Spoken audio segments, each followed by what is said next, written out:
Today we're making cheesy broccoli soup. The last prep I have to do is the broccoli, so we're throwing it in the food processor and we're going to whiz that up into very small chunks so that we can get everything going for the recipe.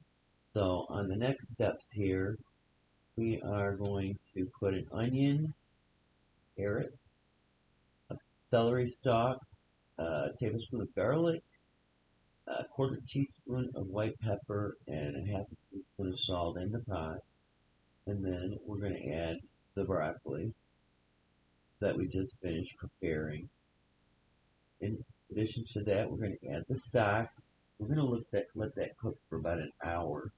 And now that it's cooked for an hour, we're removing all of the veggies out and get ready to start the next part of our recipe, which is start cheesy broccoli soup. Um, Looks like I'm having a little difficulty there getting everything out.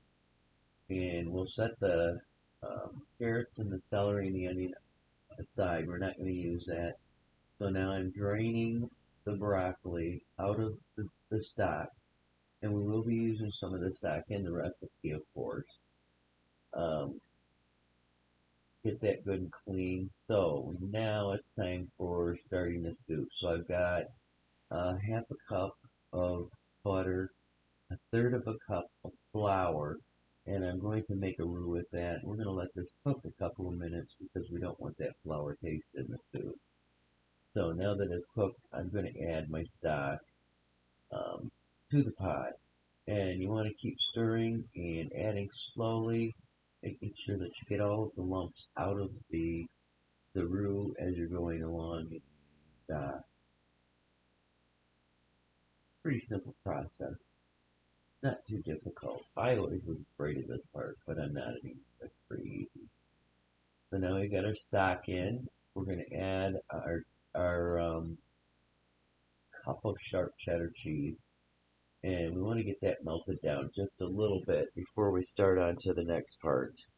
Um, Now we're going to add, that is a 2 cups of milk that we're adding to the recipe right now. And now we're adding the broccoli. And I didn't use all of this broccoli. It was just too much for the recipe. Got it all stirred up. Wasn't thin enough, so I added another cup of milk. And now we're immersion blending it to break it down even more to make it more of a bisque than a chunky soup. And we're pretty much done. And there you go. We'll see you later.